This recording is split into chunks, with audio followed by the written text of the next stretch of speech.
A public safety announcement. Beware outrageous property price claims.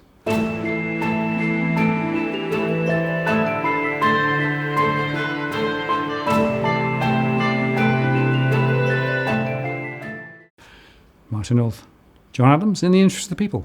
Hello, John. Hello, sir. An emergency post. An emergency post. We have seen some new big claims being made about property prices, and given the new information that we reported on our last show in the last 24 hours, I thought it was important that we come back to the viewers and talk about what's happened today in the market, which is quite significant because no doubt these new claims are going to lead to people making certain financial decisions which may or may not be based on accurate information. Sure. Well, the old trajectory of home prices, according to CoreLogic, just keeps rising ever more through the roof. Exactly. So just to go back to our show that we posted yesterday, which was based on numbers from the weekend. So at that point, CoreLogic was saying that Sydney property prices grew by 6.03% for the quarter, and Melbourne grew by 5.91% for the quarter. And what we showed in our last show was that REA officially now says for the quarter, Sydney went up 0.8%. Whereas obviously we said that 6 weeks ago they said it was still falling. Well, this hedonic price index that CoreLogic has on their website, so that anyone can look it up on the website, the daily indexes, they've come out with a very outrageous claim today. And the claim is that in one day alone, which is today, the Tuesday, that property prices in Sydney went up across the board. So this is not just houses, this is houses and units by 0.23% in one day. So because of this massive move in property prices today, they're now saying that for the quarter, property prices are up 6.26%, and year on year is now positive 0.14%. So just to be clear, that's Sydney. So now We're back in positive territory over the year in Sydney for the first time. Yes. Yep. So but our last show, we said that it was 6.03 versus 0.8. Now it's in one day, it's now 6.26 versus 0.8. So the claim is even larger today compared to yesterday. And I'm not sure what's happened in 24 hours that has shot up the entire Sydney housing market.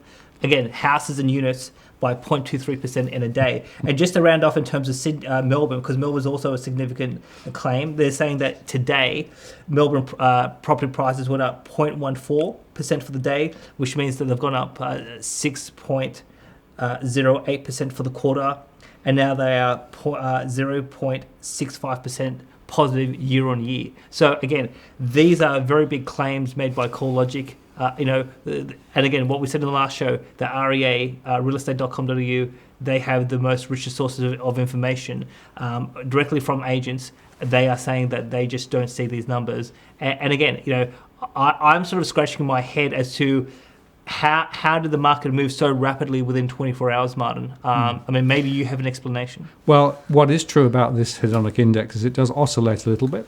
So you'll sometimes see it sort of not do and then move much and then move up a bit and sometimes move back a bit. So there are variations in the index.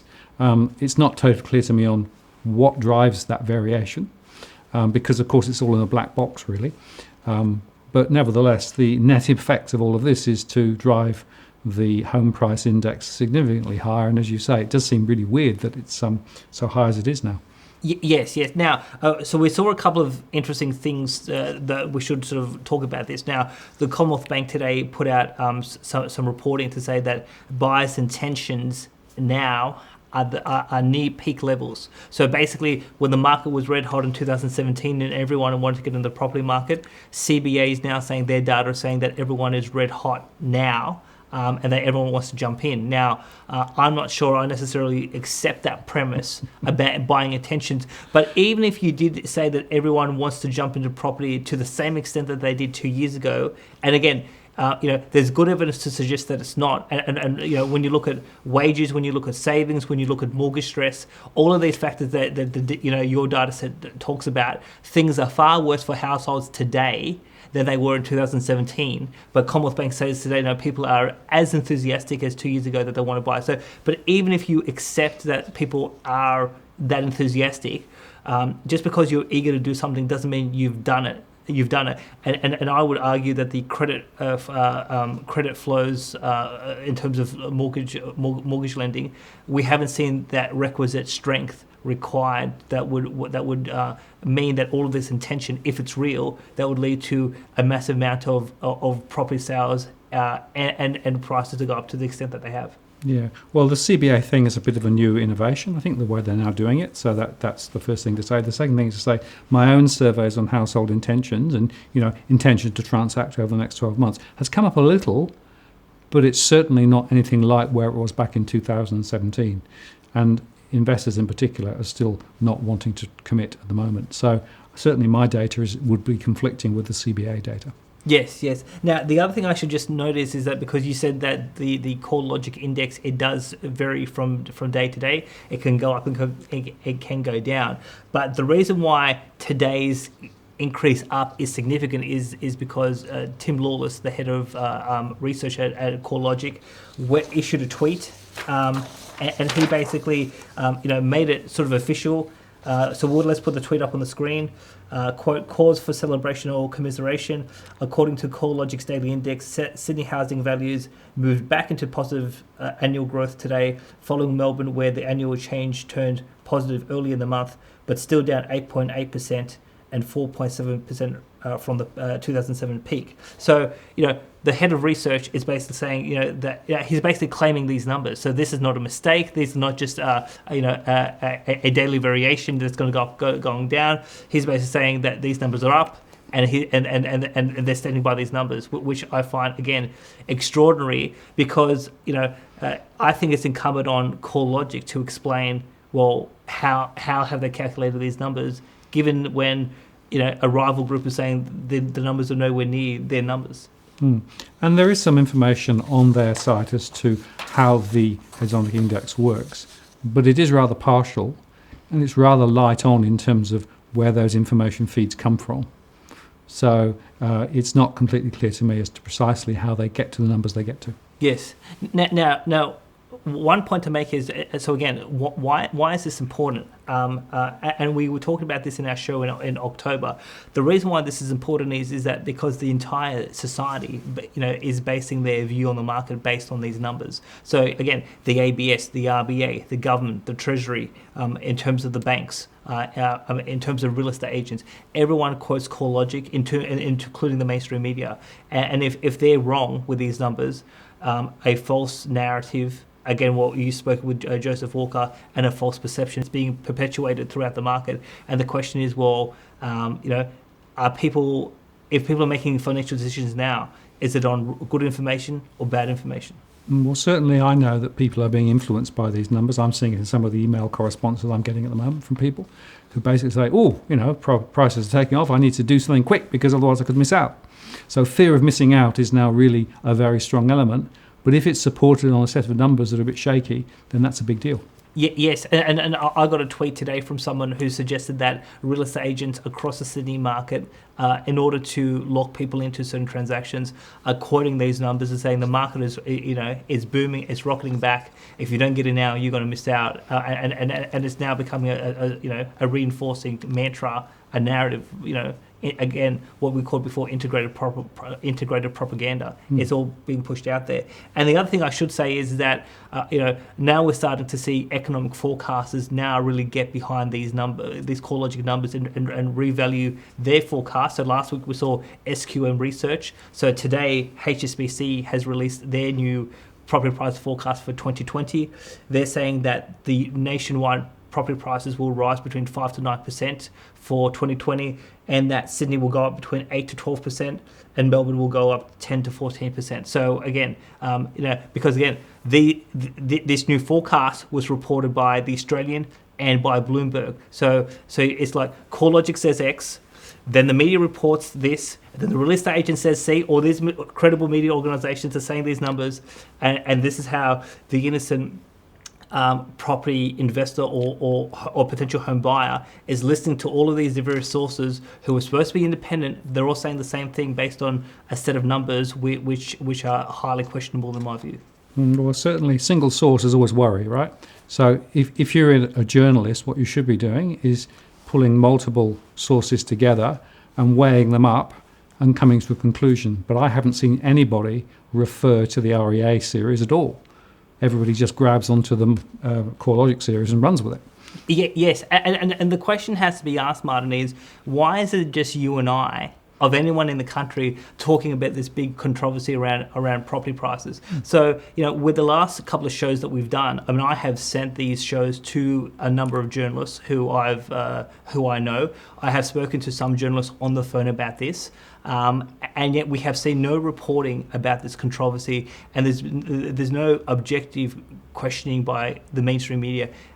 Is CoreLogic right? Is CoreLogic wrong? And to his credit, and I'll give him credit on this point, the only person who has touched this subject other than us is Peter Switzer. Yep. And with his Thursday property show, he has at least interviewed REA, he's interviewed CoreLogic, he's interviewed other people in the market and said there's a controversy in the data. What's your view? So Peter Switzer is the only person to at least continue this debate. But in terms of TV, in terms of radio, in terms of, again, the ABC collects no advertising revenue. There's no commercial reason for why the ABC shouldn't touch this question. And yet I've seen no reporting by the ABC as to, are these claims correct or are they false? Well, the ABC does touch a little bit on the debt issue.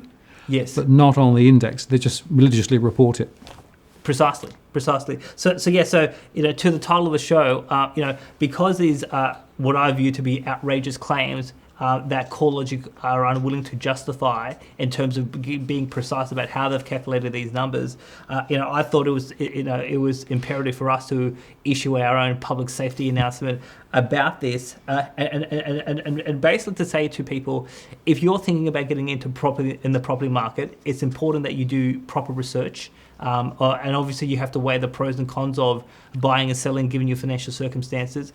If you hear that the market is booming, and now's the time to get in, otherwise you're going to miss out, you just have to question, where is all these stories coming from? And if it's all CoreLogic, you need to question whether this is legitimate or not. If there's another source of data that's suggesting this, you have to think about, are you being fed the right information or the wrong information? Because if you're being fed the wrong information and you make a big decision about signing a big mortgage, and there's all sorts of bad news in this country, but also around the world in terms of what the real state of the economy is. You could lock yourself into a big debt commitment that could result in significant financial or social costs down the track if you've made the wrong decision now.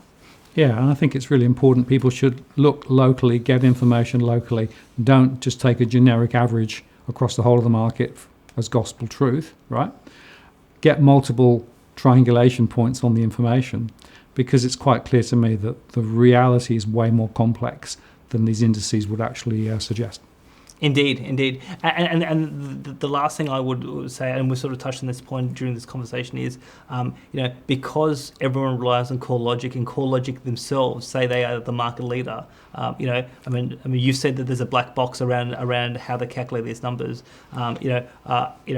My view is that we shouldn't accept these numbers unless if CoreLogic can explain in detail how these numbers are calculated and prove to us that the market is booming to the extent that it is. So if CoreLogic is unwilling to put their cards on the table, and I know multiple people who have emailed CoreLogic to ask them in detail, explain this aspect or that aspect, and they're not unwilling, because they say that we're a private company, we're a private firm, this is our IP. If that's their position, then again, I don't think we should be necessarily relying on these numbers. And again, when it comes to the government, the RBA, the ABS, the Treasury, etc., the bureaucrats should be questioning as to whether they're basing public policy on the right set of numbers or whether they've taken a misguided view. Because on multiple occasions last year, as well as throughout this year, we've heard a series of statements from senior RBA officials where they've said, we misunderstood the economy, we misunderstood the market, we had certain assumptions that we made, and those assumptions have proven to be false. So there's a lot of bureaucrats who are getting their assessments wrong, and I'm very concerned that decision makers now may make the wrong decisions with fiscal and monetary policy and prudential policy with APRA because they are being fed a misguided perception of the market. Yeah, it's certainly important that people ask hard questions and delve and dig and just don't take everything at face value. It's really important, I think, because the future of the economy and Australians actually depend on it. Absolutely. John, thanks for your time today. Thank you. Martin North, John Adams, in the interest of the people. We'll see you next time.